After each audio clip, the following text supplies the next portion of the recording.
Let's talk about Britain's nightclubs. They are closing at a rate so rapidly that at this rate there won't be any left by 2030. In the last 4 years, the UK has lost 37% of its clubs, about 10 a month. And a question tonight, is the fun nature of the nightclub scene dying out? Hey, welcome back to the UPRAWR Podcast. Today we're doing a bonus episode. We're changing things up a little bit. We're going to be talking about the decline in clubbing and why young people aren't going out as much. We've got three different perspectives really in the office to talk from. I've been doing it for just over 15 years. It's been like 20 years, I guess, since I turned 18. Almost 20 years since I turned 18. So things have changed a lot for me and I've seen the difference over the last 2 decades. We've got Liam, who's been running the club now for, 7 years or something. He's really been part of changing what we do and modernising the music and the way that we work things. And we've got Lucy, who's been with us for almost 2 years. It's been 2 years. And is still a student. Yes. So Lucy actually has the student perspective, which I'm going to be shitting on. Yes. And if anyone notices someone shouting in the background, I'll point out that that's Joe because he's here to stop me being offensive. He's babysitting. So I guess then to set the scene, the first question that Joe's given us is what was clubbing like when we started? How is it different to when I started when I was 18? So there's quite a lot, I guess, that's different. The main thing when I was 18, which you talk about, is how often people went out. So I was probably going out more than the average, which is what led me to opening a club. I was going out probably 5 to 6 nights a week on a normal week. Most of my friends were probably going out 3 nights a week.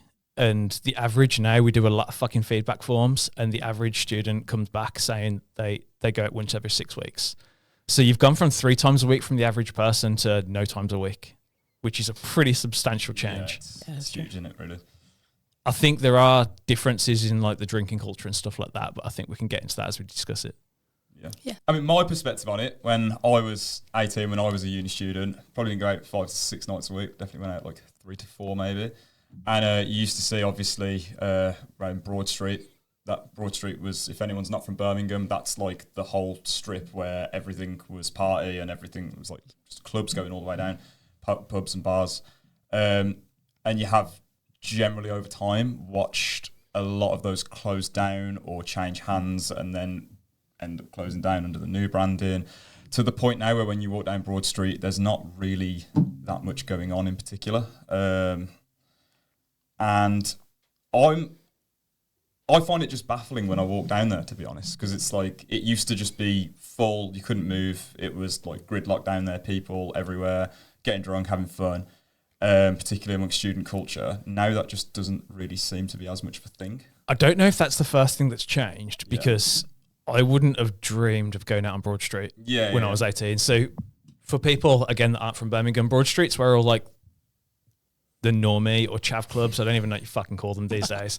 But for me, when I was 18, they were chavs and we wouldn't have gone out on Broad Street. Yeah. The reason we're able to go out like 5, 6 nights a week was because there were multiple different alternative nights. I was just after that. So I was like, anarchy and subculture, that was kind of wrapping up, I think, as I was starting to go So out. there was already a decline then. Yeah. Because when I was, I don't know, man, fucking 14, there were 3 nights that I could go to.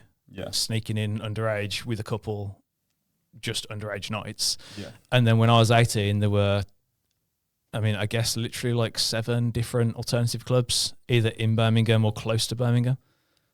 So we weren't going to the same night every night of the week. It was different places every day. Yeah, for me, because my first year anyway, I lived at the top of Five Ways Island, so just as you start going into Edgbaston. So for me, Broad Street was like a 5-minute walk away. A lot of people in the halls that I was in, like, they went to Broad Street. So you used to have a student night going on in, like a different one in pretty much every club. So you had something going on at Reese the one night, you had something going on at Gatecrasher, which became Prism, another night. Players Bar used to have stuff going on all the time. All these places now aren't there, which I just find baffling.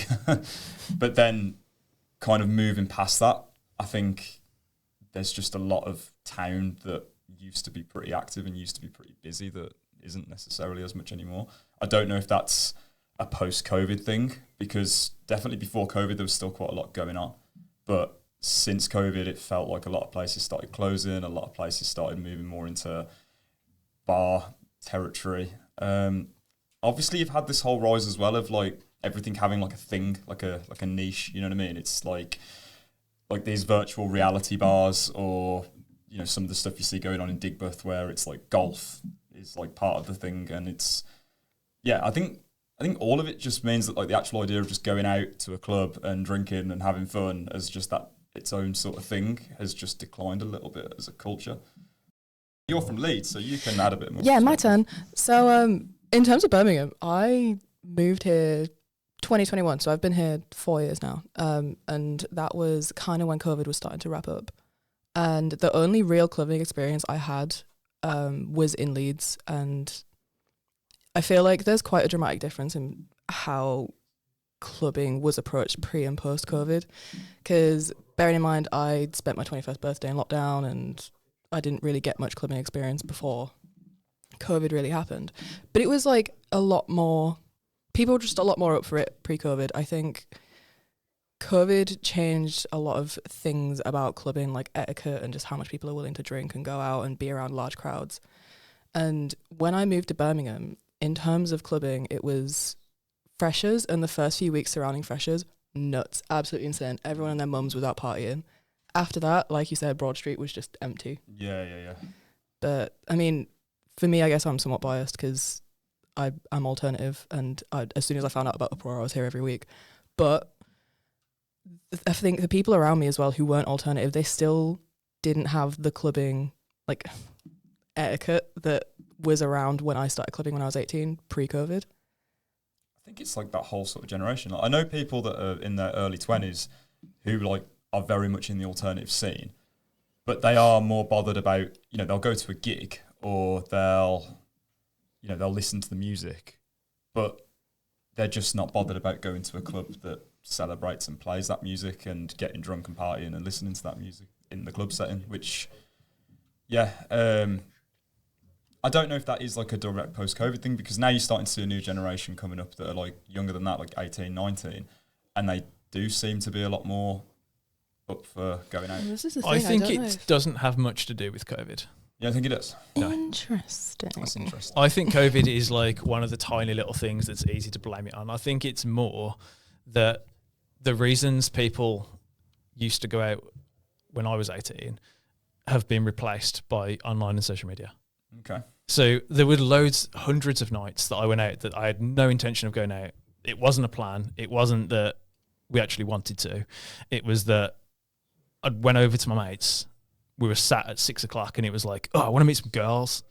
And then it would be like, well, the only way to do that is to go out. Yeah. Now, if I'd gone over to my mates, which I probably wouldn't do because I'd probably sit on fucking TikTok and talk to them or some shit, I don't know. Yeah. But like, just going over to your friend's house is less because people sitting, loads of people now sit with fucking headphones on and play Call of Duty or whatever the fucking new thing is. Yeah. I even know what the new one is. But people do that instead of going out. Yeah. And then where I would have been like, with Rich Foster, who used to DJ here, we'd have been like, oh man, we need to go meet some girls. We would have gone out. We wouldn't have fucking met any girls. We didn't have to talk to them. But like, the thing was like, I want to interact with other humans. And now, instead of going out, it's like, oh, let's fucking make a TikTok and then we'll go on Tinder and swipe. Yeah, I think like a lot of real life interaction has been replaced with social media validation, and this whole culture that you've got of people that, a lot of their time revolves around trying to make themselves look like they're someone special, basically, on Instagram and TikTok. And I think a lot of those people are very aware as well that they know that they're getting some sort of social aspect from it, because they know they can upload a story or they can upload a picture, and then their inbox or their comment section is going to be like inundated with messages or people popping up to them. And yeah, I mean, I guess just on a social level, if you've already got like that much of a highly saturated feel that you've got a social life, does that actually put you off leaving the house? Because your phone is telling you constantly that you've got a social life. Yeah, because they don't need to. That's my point. Like, they do 15 minutes on TikTok, 15 minutes on Tinder, and it's like, oh yeah, I've gone I out feel with my mates like and I've gone on a date. yeah, exactly. Yeah. Whereas in the past, to get that social interaction, you left your fucking house. Yeah. Like, you went to the club. But do you think the effects of COVID, like, you know, obviously you had people that are now in their early 20s, I guess they were, as COVID was happening, you know, they were sort of turning 18. Do you think that mentally it did have an effect on that generation where for like 2 years straight they're literally being told to stay apart from each other? Yeah, I think, like, for those few people, Yeah. like the people that turned 18 during it, then I'm sure it did. Mm-hmm. But now, for people that are turning 18 right now, they were like fucking 13, 14 or something when they went into COVID. Yeah. There's a huge gap between them being in that and now turning 18. And they do seem to be going out more, Yeah, but it's still not what it was. You know what I mean? It's still not a thing of like, you know, I'm going to go out Wednesday, Friday, like even Wednesday, Friday, Saturday. Back when, you know, I was 18, that was just the standard because there'd be a student thing going on a Wednesday, and Friday and Saturday nights were your big nights out. I do think now, you know, as we've seen a lot of the feedback surveys that we've done, it generally is like a once every, you know, 4 to 6 weeks that people will go out and enjoy themselves. Well, I think that goes back, to the social media aspect, because people now want a massive giant night out that they can post all over their Instagram to show everyone how cool they are. Yeah. When I was 18, it didn't need to be a giant crazy thing. Like, we weren't showing anybody else how cool we were. Yeah. You just went out, so it was fine to just go out for 3 hours and not be a big deal. Yeah. Now it has to be a giant deal because, like, what was the point in leaving the house if I don't have an Instagram story? But you even notice that with even things like club photos, how, you know, back in the day, certainly when I was growing up, it was like the whole point of getting a club photo was like getting a picture took of you doing something dumb or doing something stupid, or the whole point was it was funny. It was like, oh, look how drunk I was in that picture. Like when you look at, I saw something the other day, like promo images for skins from like 2006. The whole point is none of them are meant to look fantastic in the photos. They all just look crazy, like they're partying, like in all the promotional campaigns. That was like what you'd see plastered everywhere. Whereas now it's almost like the photographer's expected to be like a studio photographer, and they've got to make sure you look absolutely perfect in the picture, or else people are, you know, getting stressed and worried because a picture of them that they don't like has been put on the internet. Which is true. And again, back to when I was 18, there wasn't a club photographer. Yeah. You didn't have pictures on a night out. What would be the value in that? Yeah. Why the fuck would I want a picture of me in the bar?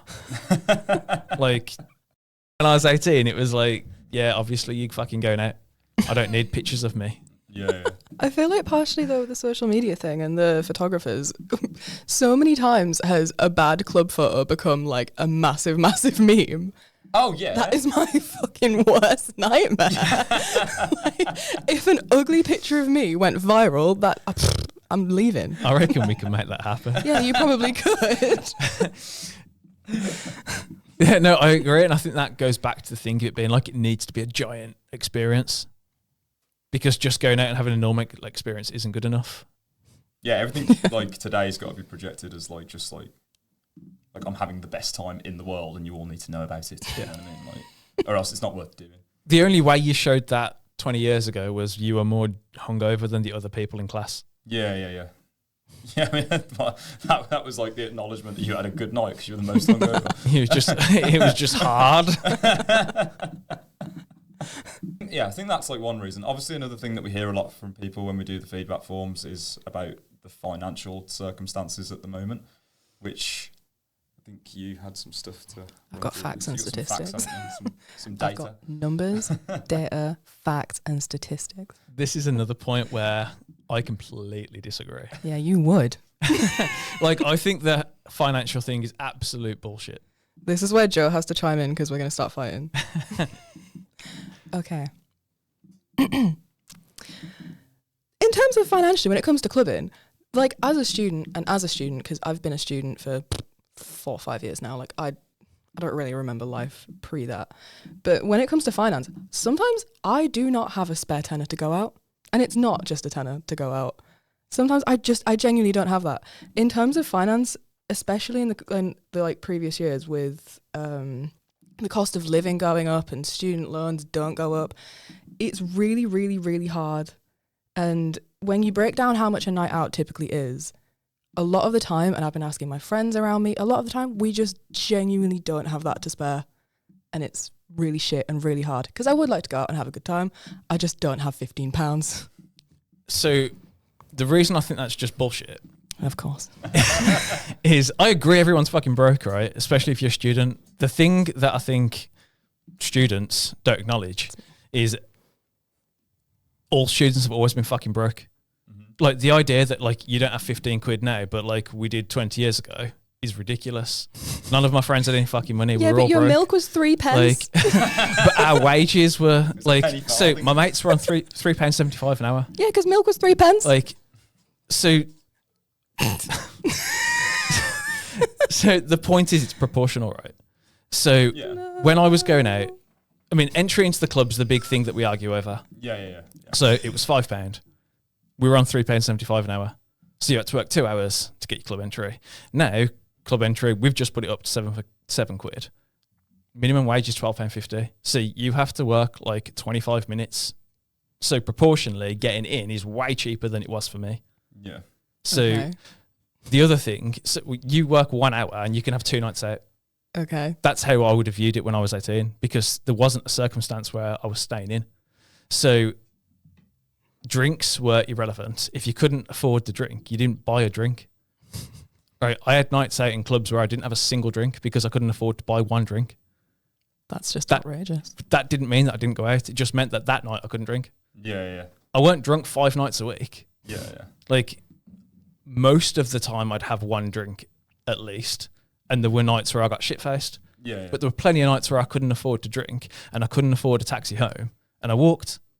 If I did Like- that, it would not be fun as a lady. But if all but if all we're talking about is the club entry, then it's way cheaper for you than it was for me. Yeah, but okay. I had to work 2 hours, you have to work 20 minutes. The thing is, you've never been a university student, I'd like to point out to the camera.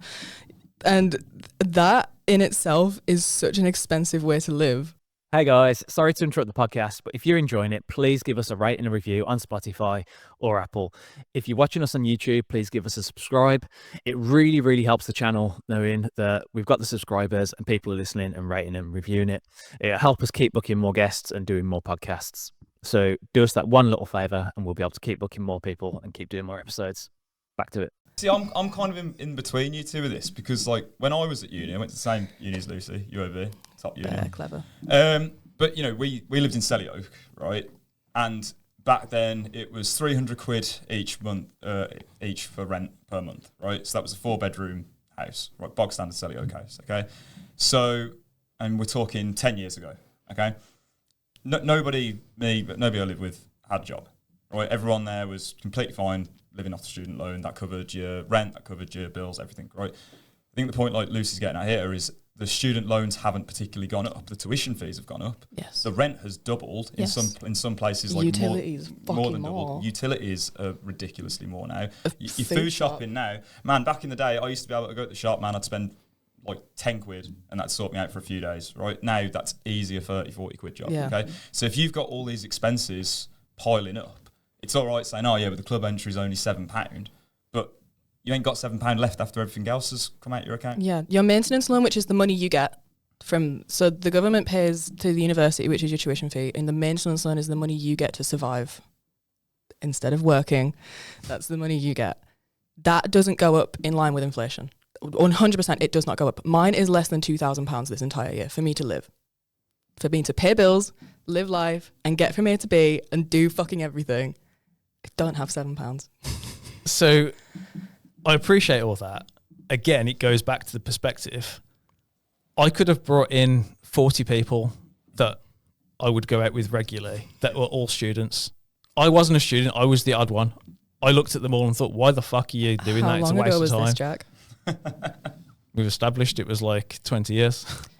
Interesting. So everyone was a student. So yeah, but no, you're laughing. This is my point. You don't have that long-term perspective. Right. You can't sit there and be like, everything's changed because you weren't there. Okay. I've been there then and I can see everything now. Everyone was still a student. Lewis, who I started the club with, was a student. He went to the same fucking uni as Liam and did the same course as Liam. And he came out with me 5 nights a week. He also had a job. He worked at McDonald's, he worked at Blue Banana, and he worked here. At one point, he had 3 jobs. That's more the point, though. Is like, bearing on the whole point of this, right? Is if half that is a statistic now. Half of the clubs and bars in the UK have now closed down, right? Okay. So half of the potential jobs that students would have typically had have now gone, right? Yep. They don't have those. Then you've also got the fact that retail, like basically any retail model now, like when it comes to like fast food chains, supermarkets, etc., you've got your computer servers, you've got your self-checkout things, you've got those things you have at McDonald's where you tap the screen. I hate those things. But like you've got all that stuff now. So again, you're already like taking out, like when you think of, where do students work? Oh, okay, they work in shops. Okay, they work in bars, they work in clubs. Those jobs aren't there. I agree. It's way harder to get a job. So the argument of like, people should just go and get a job as like additional income is, I mean, to me that's just like ridiculous because it's so hard to get a job now anyway, right? And then on top of that, if the cost of living is just completely like outweighing what you're actually getting for your student loan, and you're also dealing with a culture of people that instinctively just aren't growing up in an environment where they go out as much anyway because of all the other factors, why would people go out? Why would they prioritize? Why would they take that what's in their that's bank my account? They're not prioritizing. Yeah. They don't prioritize it. Yeah. That's not financial. That's just, it's not the priority. Yeah. So I agree. It's hard to get a job. Mm-hmm. That's absolutely 100% fucking true. There are less jobs. Yeah. Why is it so that I'm getting so little money to live? Like, I have £1,902 is what I'm getting from the government for 12 months. 12 whole months. I study full time. They expect me to do 40 plus hours of studying a week. Like, why should I have to? Why should I have to? Just to survive. I can't afford my rent unless I have a job. So the point is, you don't have to. Like, you don't have to go out. Mm-hmm. You could choose to do that. But this is a very the big point being reason that why in the people past, aren't. yeah, because they're not choosing to prioritize going out. It's not the priority. Yes, because rent is. Okay. The thing I'm obviously missing is that rent used to be free. I forgot. Haven't we just been over how yours was half of what mine was, and that was like 10 years ago? I think that's the point, right? Yeah, It's everything's more expensive. Yeah. We all agree that. It's like rent's But doubled. you find the money to do things that you want to do. I do think you do see people spending money on a lot of things that, definitely wouldn't have been what I would have been spending money on back in the day. I mean, the idea of ordering takeaway as a normal thing when I was 18 would have been like, that's what the rich people do. Yeah. That is not a normal thing. I didn't have friends or student friends or anybody around me that was like, I order a takeaway for tea.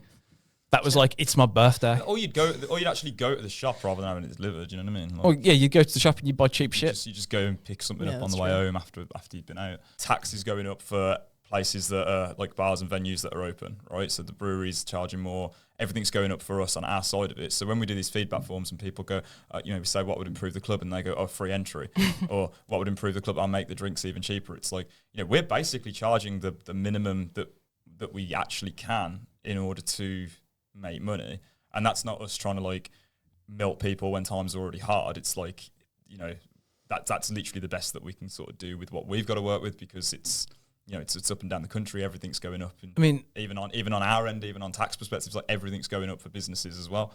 I genuinely think the government in this country doesn't give a shit about independent businesses. Like, personally, I don't think they care. But that's obviously why so many are closing down. So that's where it gets a little bit harder, I think, for people in our line of work and people in the events industry, because there's only so low you can make everything. You can make it as affordable as you physically can. But if people are still saying they can't go, whether that is because they're too broke or whether it's not, whether they just don't fancy it, that's where it kind of gets a little bit difficult. it's definitely getting harder for venues and businesses, like, without question. I mean, I don't think that if we put the drinks prices down, it would have any effect. Because how many fucking times have we done a half-price bar and it not made any difference? I think people are conditioned now to it, though. I mean, like, if I go on a night out, that's an easy 80, 100 quid you can spend on a night out now, which is just ridiculous compared to what you'd spend like 5 to 10 years ago.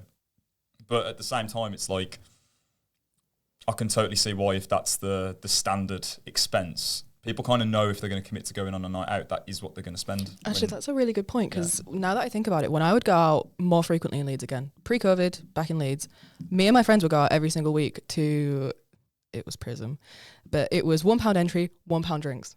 Yeah. I'd spend like a £5 minus the taxi, but I'd spend like a £5 in the place, and it was a good night. But like now, again, it's not the venue's fault whatsoever. Shit is just fucking expensive, but it is more expensive. Yeah, it's just easy, like 80 to 100 quid. Like, so if that's your thing, then, you know, and I think it doesn't really matter where you go, right? It doesn't matter if you were to go to, like, you could take 5 or 6 different clubs or different nights out, and you're going to end up spending the same amount. Like, you know what I mean? Like with your beers and stuff, it doesn't matter if you're buying Cruise Camper or if you're buying Carlin. Like the actual, margin between them is not that far off these days, because everything's just has to be so expensive, even just ordering the alcohol in. I think that goes back to the thing of it being like, I'm going to have a big night out.